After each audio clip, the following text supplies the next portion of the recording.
Hi everyone, welcome again to our webinar, Demystifying SAP Licensing. So we are going to show you a bit, give you a bit of insight about what we have been doing in our SAP license optimization projects, digital access projects, negotiations with SAP over the last months and short years. Rick, do you want to start? Certainly, Francisco. So if you want to throw up the slides, we can just work our way through. So my name is Rick Porter from Leg Up Software. I'm the founding director here. Today, I'm very excited about today's webinar because it's something that many SAP customers find a struggle in dealing with licensing. And so we're going to have a couple of very short introductions. I'll pass over to Francisco for the web seminar, and then there'll be a time for Q&A at the end. Don't be afraid to ask questions during the seminar. If we've got time and it fits, we'll answer them as we go along. Otherwise, we'll do it during or at the end, really, as well. So a tiny bit of housekeeping here. I'm just not able to see your screens yet, Francisco. Let me check. I had also the impression like there was something going wrong. Let me check if I can start it over. Do you see it now? Not yet. Let me stop it. I don't know what's happening. It apparently is showing screen two, but it is not.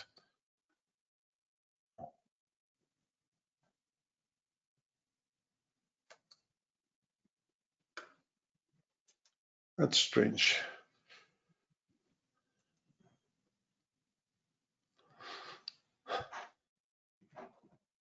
Can you do me the favor, Rick, and do the presentation yourself? I don't know what's happening. That's unusual. Okay, I'll pop it up here. Thank you. Okay, let's see.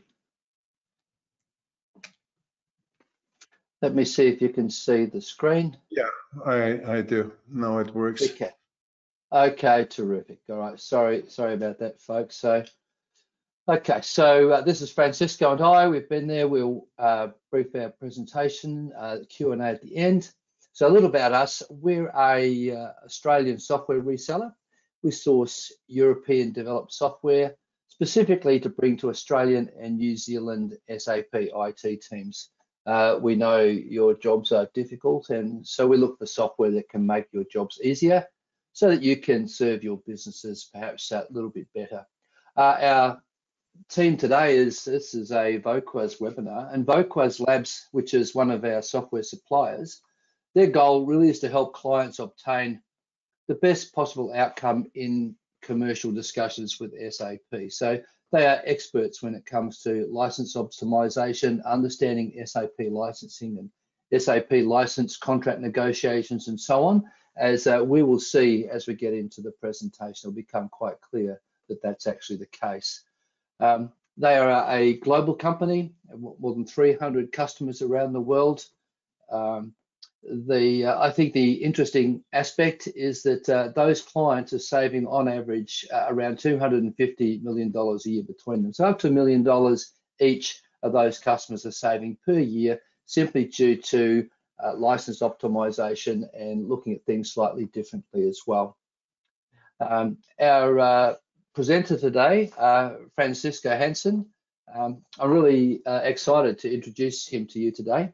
He's the Global Director for Advisory for Voquas Labs, and his role, he's managed that role now for the past couple of years. For the previous 10 years, though, Francisco's built a formidable reputation in the area of software asset management and license optimization. During this time, Francisco has helped some of the world's leading global corporations implement modern software asset management strategies and services, and he has successfully negotiated many large software vendor contracts. As a result, his clients have managed to save or avoid license expenses ranging from $50,000 to several $100,000, And for one customer, over $1 billion in license savings for that. So we won't find anyone more qualified to speak to us about today's topic. So without further ado, I'll pass across to Francisco, who will run us through the web seminar today. So thank you very much, Francisco. Thank you very much, Rick, for the kind exaggeration. So let's start through with it.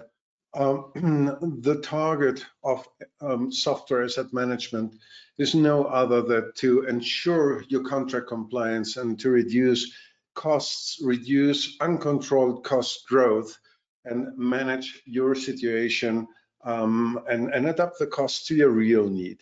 Now, SAP has more than 3,000 single SKUs or products in its price lists. Price lists are in most of the world not public.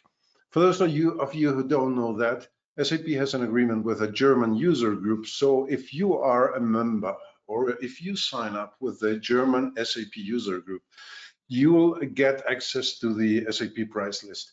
So make use of this. It's definitely worth it. Now, bigger clients on a worldwide basis have agreed with SAP and having the actual price list as an attachment to the yearly contract. Not many of them, but I have seen some cases. So I definitely always advise the client, ask for that, put the pressure up on that. It's important. Now, SAP leads an uncompromised audit strategy. What does that mean? Audits are an income generator. Audits are a tool. It is not always, as it should be, a point of control, a measurement, a system measurement where SAP gets the right to make sure that you're not under-licensed, overusing more than what you purchased. In reality, audits are very often misused to produce arguments for you to have to spend more money on SAP. So be careful with that. Be informed, be prepared when you get into an audit. Now, indirect use or digital access can make more than 15% of the total contract value today. It's a lot of money. In some cases, it's nothing. In some cases, it's really a lot, and we'll look into that. An unoptimized user license configuration, which is typically what happens when people don't have tools to manage their user licenses, can result in more than 30% additional costs, and this is really a conservative estimation. We have seen cases when just the wrong user license configuration led to more than 100% addition to the price that the client should have had. Please, the next slide, and sorry about that, Rick. Not so. So, what is the environment of software asset management? You got to manage different influence factors, which go from the changes in your company. So change the business and run the business. Very often used terms in banking, for example. So you have basically the operative activities, security, compliance, cost management. You have the changes, which is the new applications, projects, mergers and acquisitions, staff rotation, everything that's changing in your companies. On the left side, what is software asset management? It is understanding what do you need in terms of licenses, what is configured in your systems, because this is exactly what will be audited and measured. What did you purchase initially? And what has been changing with metrics? Metrics do change every year, sometimes more than once. On the right side, you see the different business models that you do encounter today and changing: on-premise, perpetual, cloud, subscription, contract terms and conditions that vary from one provider to the other, even within one provider, even within SAP, the use rights, software use rights, something that most clients don't look into. Sorry to say that. Change almost once a year. I do know clients with good legal departments who, for example, I was talking yesterday with one of them, they told me, in 2016, we told SAP, we are not moving forward with the next use rights. You have introduced a bunch of clauses that we won't be accepting. So we make the 2016 software use rights to the basis in our contract, and we won't accept any changes. This is someone who knows what's happening with the software use rights. Now, all of these factors that we are talking about is what have an influence on your SAP licensing. What is SAP licensing? It is driven by four main factors. That is user licenses, engines, so the server modules like warehouse management, I don't know, 3,000 of them, and I can't think of any. Lots of them, retail modules, banking modules, etc. The database, it might be HANA, HANA Runtime, HANA Enterprise, Oracle, DB2 with IBM, and digital access, which is connected applications, non-SAP applications that are connected to SAP. So let's move on to the next one. So what happens? First of all, so boring it sounds, when you sign contracts with SAP, you need to understand those contracts. It is important to understand what are the documents that I should have in my folder, and what is there to be read. Now, the thing is, as time passes by, you'll notice that there are very, very big and important impact of some of the terms on how you can negotiate with SAP. For example, some clients have exchange clauses that allow them to exchange one product for the other. Why is this the case? Well, you purchase something initially when you start with SAP. After 2 years, you notice, well, I didn't really choose the products that I needed. I need to exchange this one for the other. For example, user licenses, 21 different ones they have. So you need to understand, does my contract allow this? Is this a standard term, or do I negotiate? Do I have to negotiate this with SAP, etc.? Now, within the bunch of contract documents, and this is not a complete list what you are seeing here, some of them are price relevant, some others are not. So you got to look into exchange agreements, amendments to the appendixes, software order forms, maintenance schedules, support terms, etc., etc. All of them have an influence on price. Rick, please.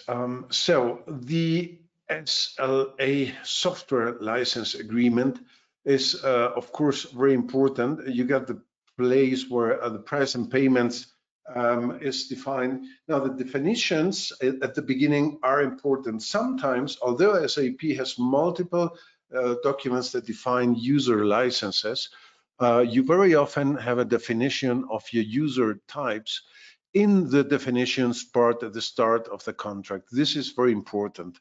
You have to understand exchange clauses, special discount agreements. You should be calculating, as at least if you have the basis for it, what discount level do I have with SAP? And if they don't explicitly write it in your contract, ask for it.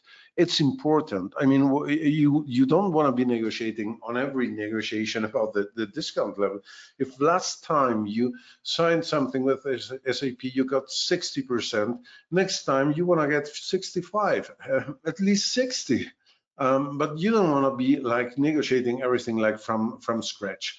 So make sure discounts are named there. Next, please.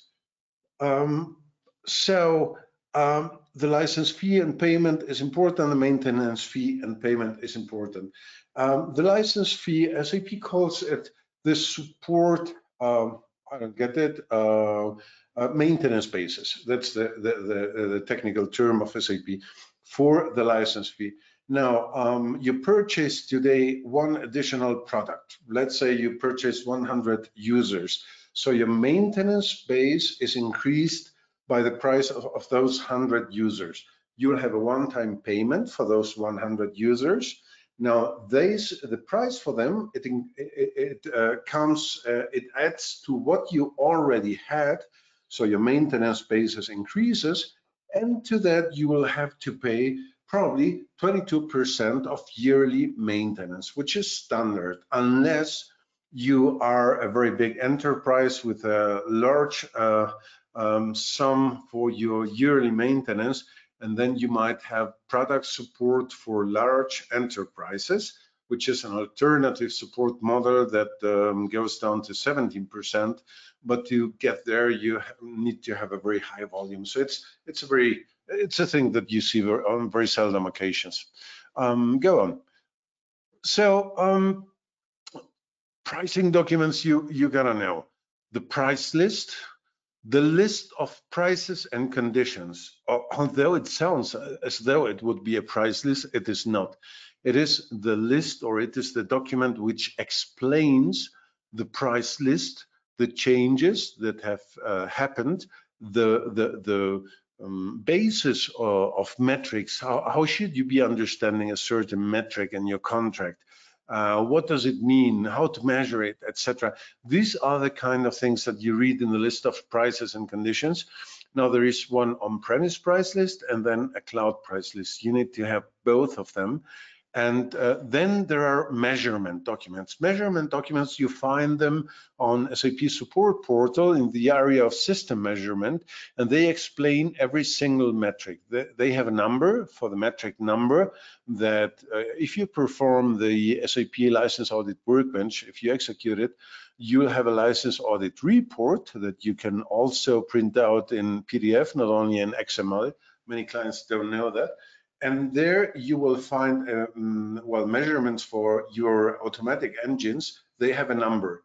With this number, you can download the explanation of the metric.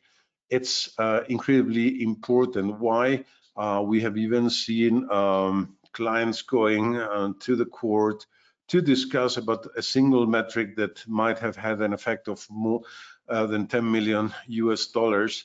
And SAP had a different opinion on how to understand this metric as the client had. So understanding your metrics is crucial for understanding SAP's pricing.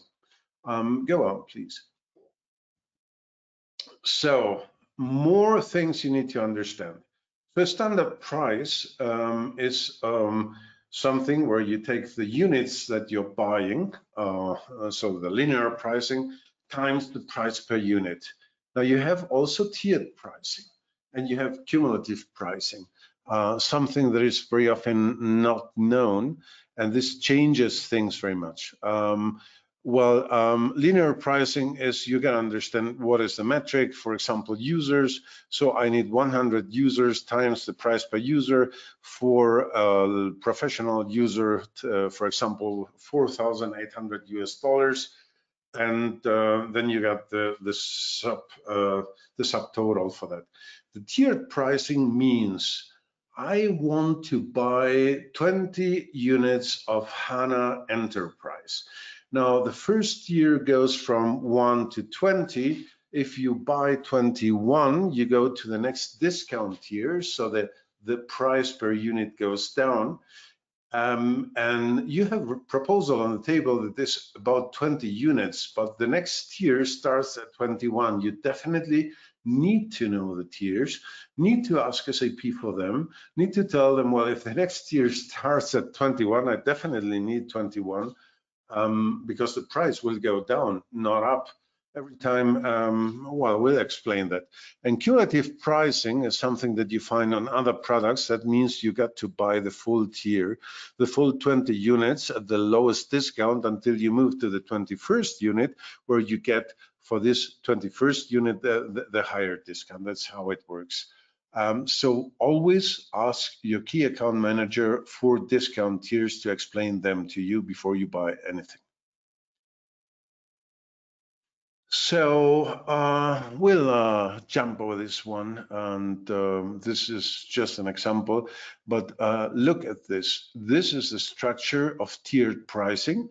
I won't tell you for which product this is, but this is what you're seeing here on the X-axis. You see the number of units. On the Y-axis, you see the price. Now, as the number of units goes up, the price goes up. It's clear. But now you jump to the next tier and the discount goes down, and see how far it goes down. It goes so far down that even if you jump to the next tier, you can even have the same price within with one tier in between. And that has a very, very high impact. About 2 years ago, a client of us who was buying HANA Enterprise, he showed us a proposal, and he asked us, is there something I can do about it? Is there a way to improve the pricing? And I looked at the proposal, I took my Excel out, I started looking at the price list, and I told him, yes, you gotta go back to your key account manager and ask him that to provide you one more unit. With this one more unit, he was able to save $2 million by buying one more unit. This is why I'm saying this is amazingly important. Understanding SAP's price list is crucial to having a good price. Let's move on. So, terms that many clients still don't totally understand, and I must say it took me a time to. So let's go through that. I said maintenance base. This is something you gotta understand. So the net license fee is the price for this contract, this new contract that you're signing. What will you have to pay as a one-time payment for the new products that you have in this contract? The maintenance base is the new full maintenance base that you'll scale up to once you have purchased those. And then you have a new annual support fee that includes the new net licenses. So it's based on the new maintenance base. So once you have this, you have the net license fee, you have your maintenance base. Now on the net license fee, although you had discount tiers, you will get your additional client discount. So let's say you purchase HANA, bad example, on HANA you don't get them. You purchase a certain product that is based on tiers, and you purchased on tier 2, you already had some discount. Now you add up all of the products, you add 15% for your HANA runtime database to it, and still, if your client discount is, I don't know, 40, 50, 60, 70%, you will get a discount of 70% on top of the full net license fee. It may also happen that you want to give some products back to SAP that you never got to use, then you'll get a conversion credit, a one-time conversion credit. This is something that is applied to the net license fee, reducing the payable one-time fee, mostly not the maintenance base. So this is how it works. So you add up all the licenses, you add the database fee that is something between 12 and I think 22% actually, I'm not sure. And for HANA it is definitely 15. So you have the full amount, and discounts are only applied on this full amount, which is the net license fee. So go on. What more? Users. I don't stop seeing clients that think only developers, professionals, and limited professional users exist. I think in the actual price list, we have about 19 on-premise user license types and 4 S4 HANA license types. The price difference is amazing. If you look here, the way this table is built is, let's say the SAP professional user has a value of 1. For that price, for what you're paying for an SAP professional user, you'll get 8 employee users. And this is why you definitely need to understand which user types do I need as a company. I mean, you're leaving so much money on the table by not using tools, by not analyzing transactions, not knowing what the users are doing, and giving a user who doesn't need it a license that costs 8 times, up to, by the way, 20 times what this user needs. So definitely take the time, contract someone, us, leg up software, whoever, but look into your user transactions, look into user license types, try to understand what you need. And include in your contract a user license exchange clause, a license exchange clause that allows you to change once a year at least. I don't know, one professional user for 8 workers. Please, SAP, change this in my contract. Oh no, I need 10 new developers, but I have 100 professional users too much. Give me please 10 developers for 20 professional users. Have this clause in your contract. Now, the exchange clause at SAP always says you are entitled until this and that date to exchange licenses included in this contract, not in all your contracts. If this is the case, then do something. Please purchase at least 6, 7 different user license types. You only need 1 unit of each to make sure that you are entitled to exchange those user license types. Recommendation, workers must be there, probably employees, probably project users, logistics users. These are the most frequent, most flexible license types that you need to add to the professional, limited professional, etc. So make sure you have at least 1 unit of those user license types in your contract to do. So my child is going to bed. It is 20 o'clock here in Mexico, so I need a short break. Now, digital access pricing. What a nice invention if I was at least the owner of SAP. Pricing is something, digital access, what did we say? This is what you pay for non-SAP applications connected to SAP. So digital access is something new that appeared in 2018 officially in the Sapphire in Orlando, and SAP published the rules for digital access.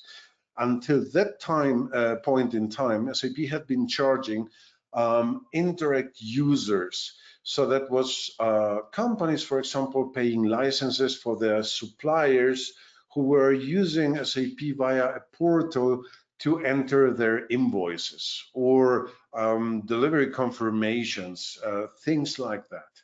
And clients were mostly buying limited professional users for those suppliers, distributors, business partners in general.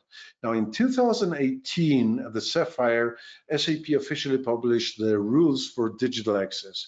And this is paying for the documents that external applications produce in SAP.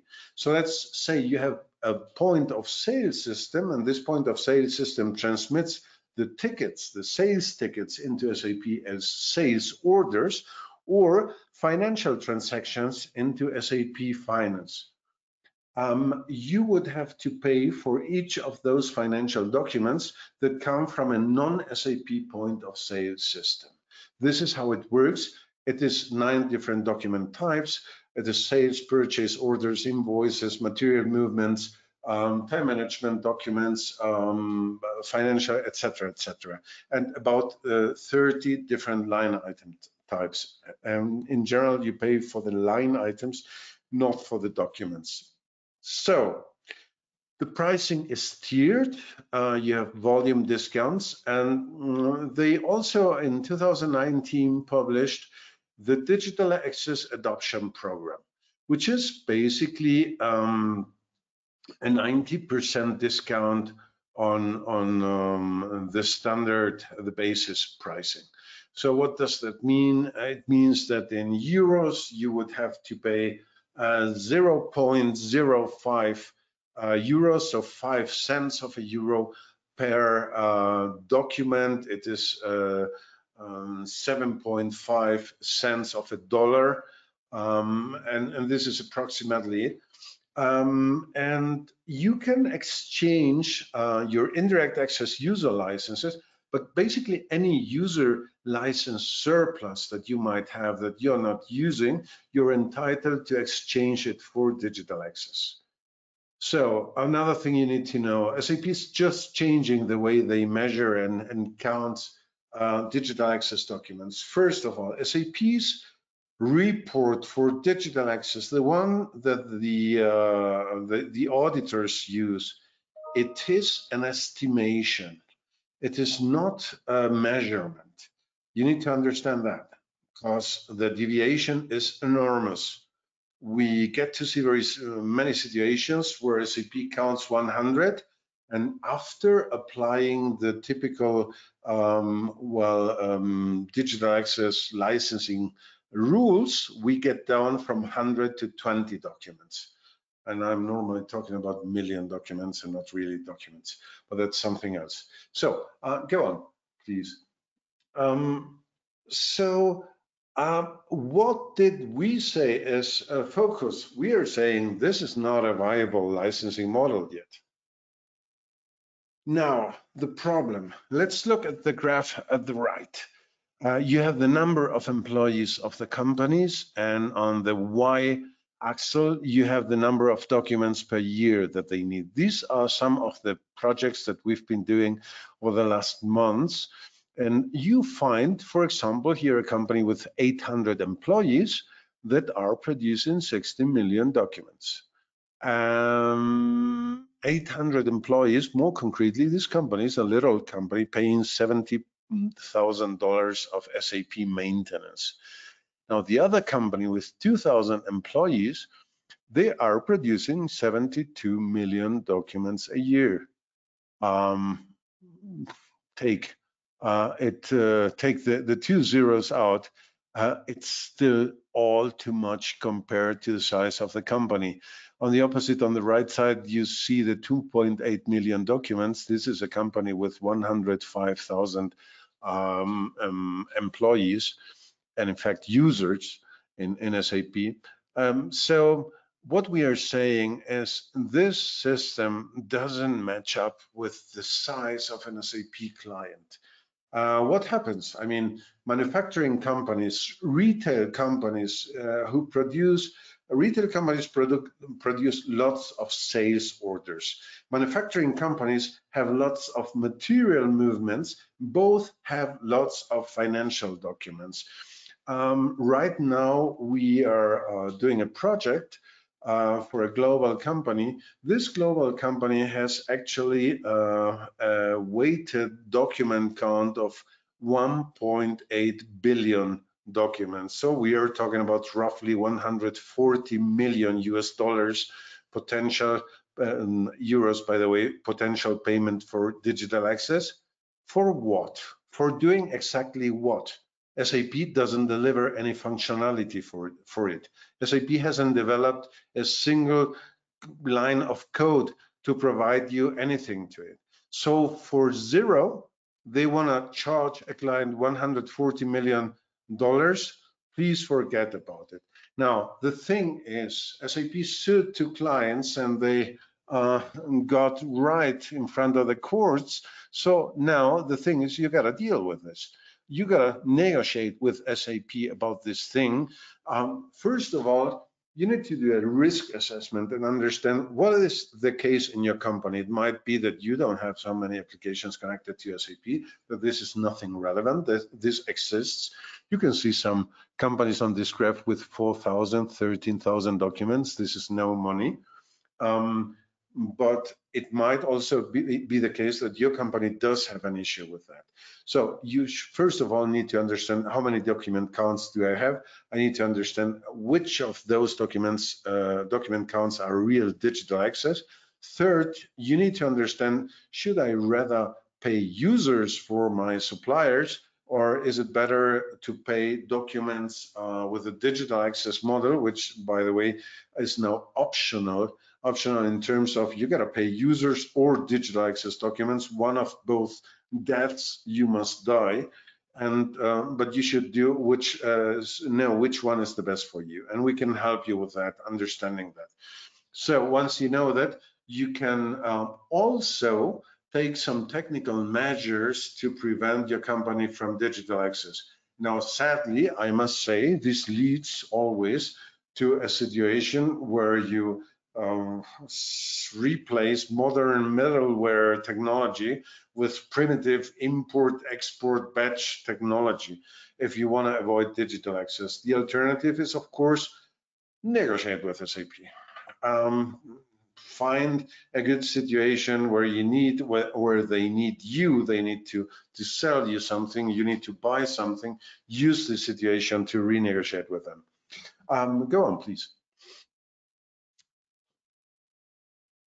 So, mature SAP licensing, mature licensing in general.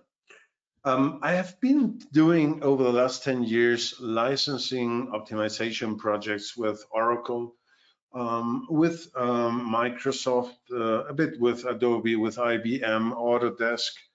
Now, SAP is a bit different. SAP is a bit more complicated. In the beginning, when we were doing optimization projects and negotiations, we didn't use tools. Tools were amazingly expensive, took a time to install them, to get the data out that you needed. So it was just not viable in most cases. With time passing by, tools got less expensive, simpler to install.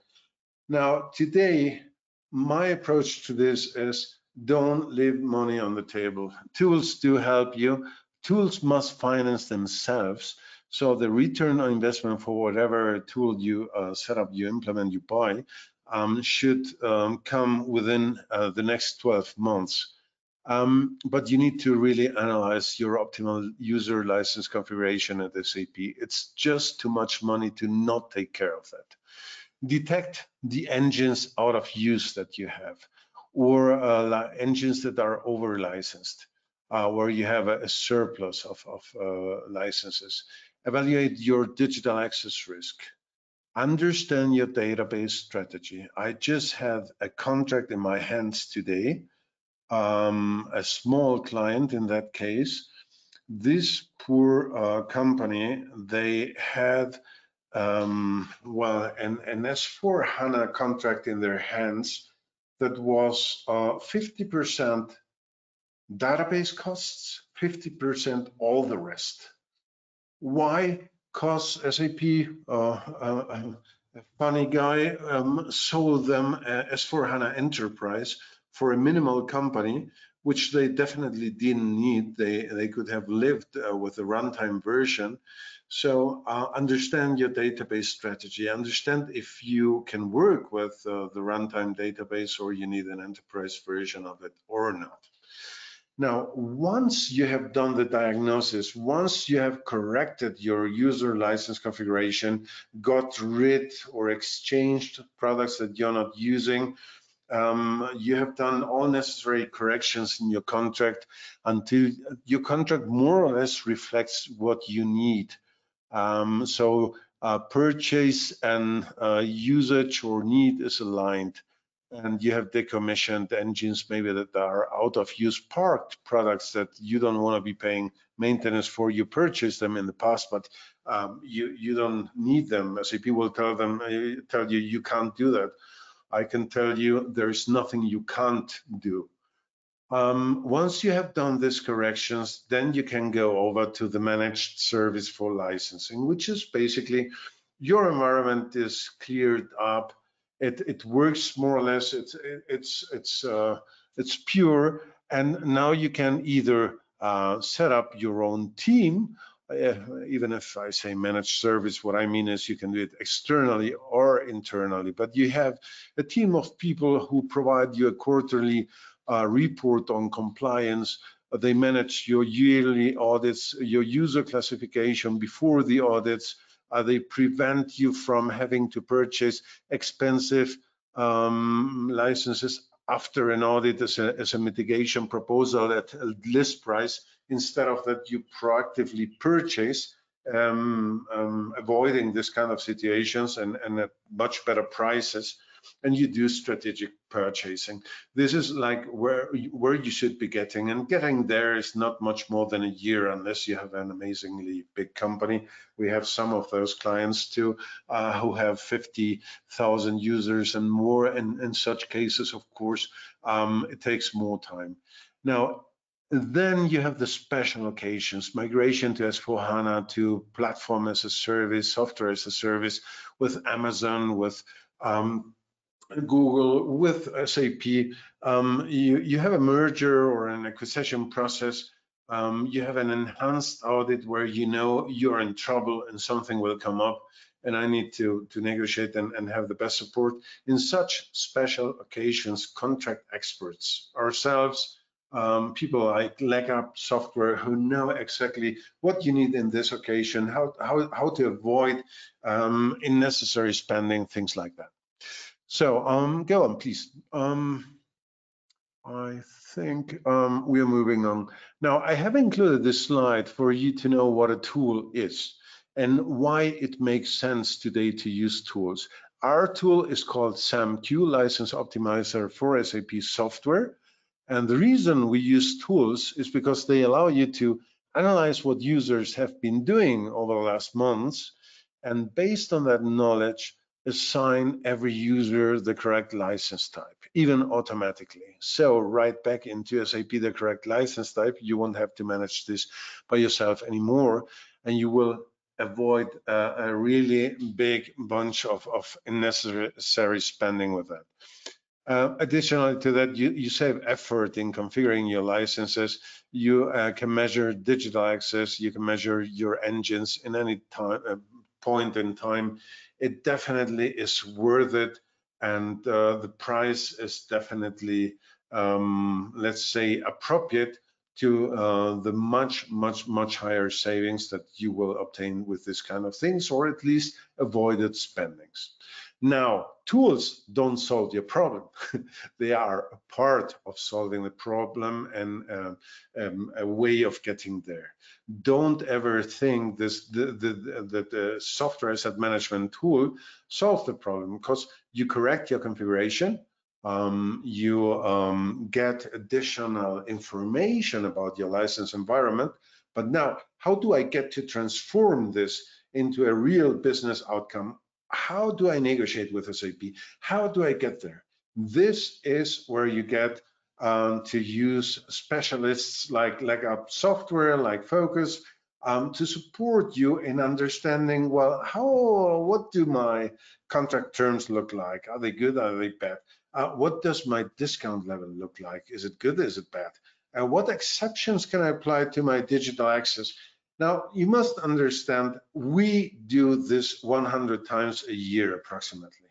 We do SAP negotiations, optimizations, etc., approximately 100 times a year. Now, even the biggest companies, they don't get to negotiate with SAP more than once a year. So it is clear that we have access to additional information that can definitely help you in obtaining better results. Go on, please. You'll see a brief screenshot of our application. Totally unimportant. You need to understand we compare with such an application your configuration in SAP, your purchases, so your bill of materials, with how it should be, really, what is called users now. And the system can also automatically configure it. It's an SAP add-on. It's simple to install. We have done this kind of analysis for companies with, for example, 80,000 users. We've done a proof of concept within 2 weeks, and everything was up and running, and we could tell them how far they are over licensed or not. And this is, I mean, 2 weeks of implementation time. This is just amazing. For this kind of work 10 years ago, we needed a year. So this is why I'm a fan of that. So go on, please, Rick. By the way, I think we have some questions. If you want to look into them, Rick, and then tell me. Now, conclusions. Sure. So just on that, feel free to pop questions into the question box there. I'm sure you've got one or two, so we do have time to get into them today. So please do that. Back to you, Francisco. Yeah, thank you. So conclusions, recommendations, always request an SAP price list as a contract attachment. Now, if SAP, for whatever sake, really no way does want to give you a price list, get a member of an SAP user group who has access to it. You definitely need this as a part of your thing. Always request a copy of your use rights as a contract attachment. Now, the use rights are normally hyperlinked in your contract to SAP's website so that they can change them whenever they want. What they have exactly done with digital access, by the way. So just take a copy of the use rights, and the point in time you sign your contract, look through them, see if you can sign them, and make this to a written contract attachment or a PDF attachment, but don't leave it up to SAP to change the use rights anytime without warning you. Now, request contracts and appendixes with itemized pricing. You will always get to a situation where you want to exchange products, give products back. You need to understand what you paid for the single products. 80% of SAP's contracts don't show itemized pricing.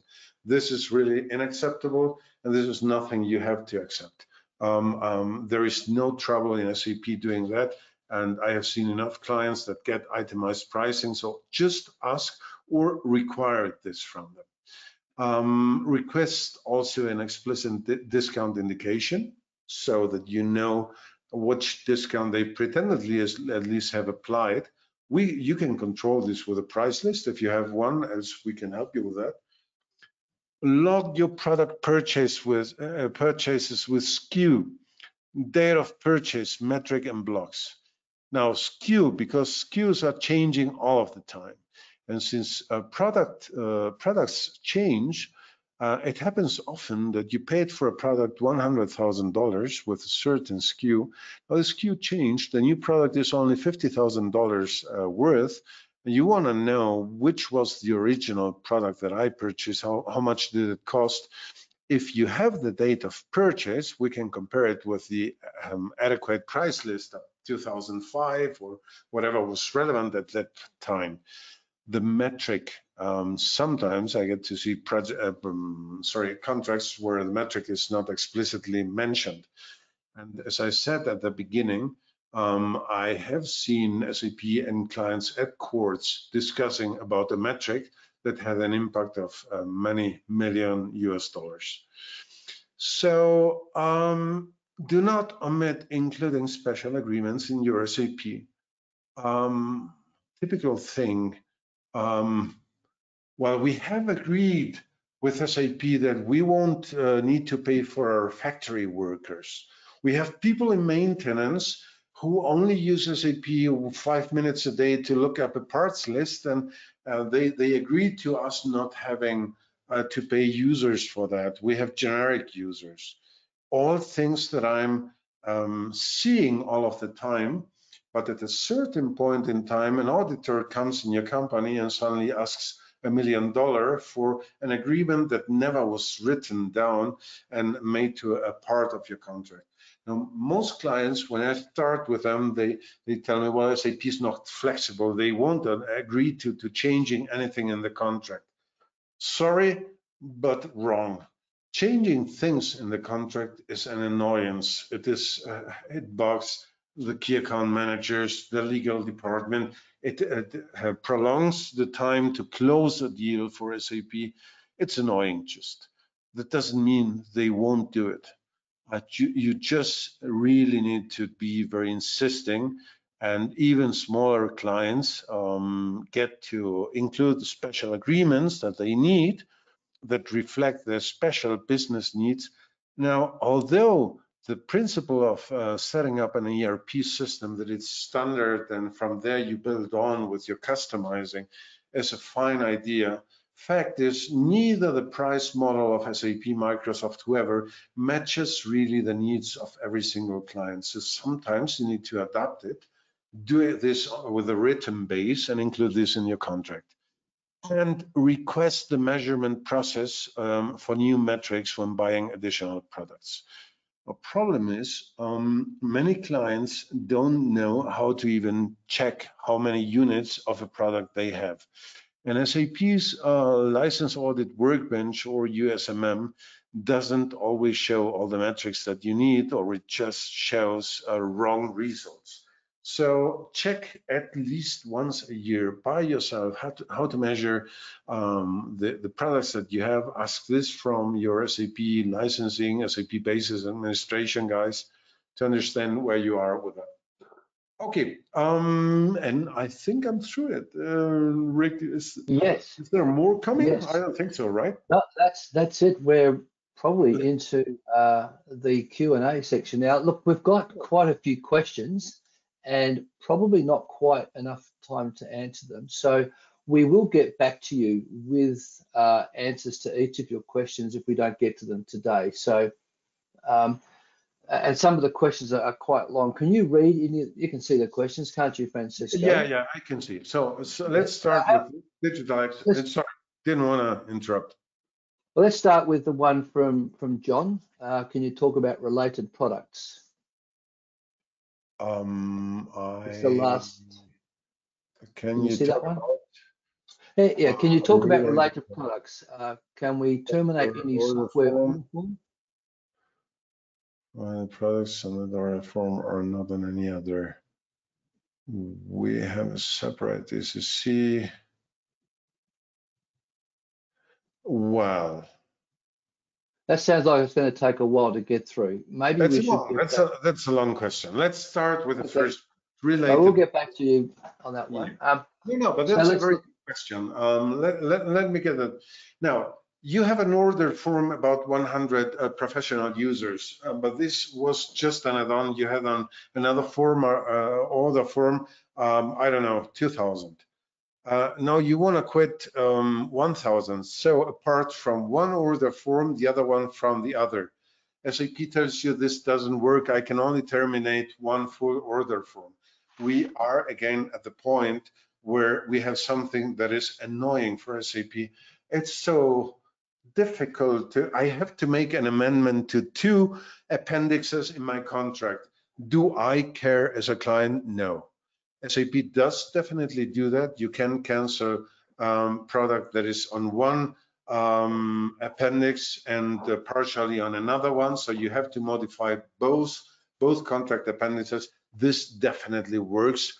And that doesn't prevent anyone at SAP from telling you it's impossible, which is a very, I don't know, usual answer. Now, users in S/4HANA and ECC. User types cannot be interchanged. Next typical answer from SAP. We can't allow to exchange products. Well, let's picture it that way. You purchased products with SAP 10 years ago, and now you want to exchange them. I would say, well, your requirements have changed, so why would I, as a software manufacturer, have to help you? I don't care. I mean, your requirements have changed, purchased additional licenses. So you need to understand that there's something where they are giving into your needs. You don't have a right to exchange things, but you can ask. And I mean, when I say ask, I mean require. But you have to give something in exchange. So do this kind of things when you need to buy something additional or this kind of things, and they will exchange things. But understand that unless you have such a clause in your contract, you don't necessarily have a right to do that. Okay. So I saw something at the beginning. Does the digital access pricing apply to organizations with perpetual licensing? Yes, definitely yes. Digital access applies to any contract, either indirect use, so buying users, or digital access. Both the old contracts and the new contracts, both on cloud contracts or on-premise contracts, subscription contracts, in all of those cases, digital access applies. But you wanted to take another one, Rick. We can do that. So this one I saw here earlier, it said, during a license audit, does SAP look at transactions a user used, or does it look at roles assigned to the user? Do we need to narrow down the roles? SAP has a complicated situation in that. First of all, they don't look into transactions. They only look, for example, a simple user like an employee self-service user is doing write transactions. In such a case, they could tell you that this very simple user needs a professional license. They won't specify, well, it would be enough with a worker or an employee or a limited professional. They will tell you they need a higher license. So they don't really look into the detail of transactions. What kind of transactions is this person doing? It's, for example, a plan management, a material movement. So this could be an SAP worker user. They don't tell you that. They will tell you this ESS user needs a higher license type, suggesting to buy an SAP professional license types. So roles, the problem is SAP is changing the use rights. In former times, you read in your use rights, a professional user is someone who executes all roles provided by the software, or is entitled to execute any role provided by the software. Now, the new contracts say is someone who is entitled, allowed to use any role as provided by the software. So it goes from execution, from activity, to rights, to your roles and authorizations. Thing is, SAP doesn't have the tools to control that. They will suggest that you probably gotta buy GRC and spend some millions on being able to manage that, what they can't manage themselves. So for now, user classification is responsibility and duty of the customer. It is you who decides how to assign licenses to your users, as long as you respect SAP's general descriptions of user types. So you are allowed to do that. Don't let SAP do this for you. If they have problems with a single assignment, fine, as long as the other 99% are good, doesn't show you. So they don't look into transactions. And I think we are over time already. I think you're right. What we can do is we'll take these questions home and send you an email with the answer to them. And we'll send anyway everyone the slide deck so that you can work with that. You will see Rick's and mine contact addresses, so you can just come back to us with additional questions. We are glad to answer your questions if you have single questions. If you want more, if you want to know more about the software, about the kind of projects we do, negotiations, audit defense, S/4HANA contract migration negotiations, whatever situation you're in, just call Rick, call me, and we'll try to see and tell you explicitly what we can do for you, what we can't do for you. Be very clear about that. Thank you very much for taking the time and listening to us. It's been a pleasure, and I hope this has helped you understanding what SAP licensing is like, how it works. And yeah, you're invited to come back to me, to us for more. Thank you very much. Great. Thank you very much, Francisco, and thank you everybody for your time and attention today. Further questions, feel free to email them in. We'll get back to you with answers to the current ones as well. Any further information, Francisco has made it quite clear how to get hold of that. We're more than happy to help you. Let's see what we can do. So that's it from us. Have a great rest of the day and a good rest of the week. So bye for now. Yeah, thank you. And I got an answer here, by the way, before we leave, of someone saying we didn't quite answer the question. Sorry, yes, this was a long question. I'll take the time to answer this one afterwards and send an email to you with the answer, and we can discuss this personally, of course, too. Thank you very much. You have a good day. Bye-bye.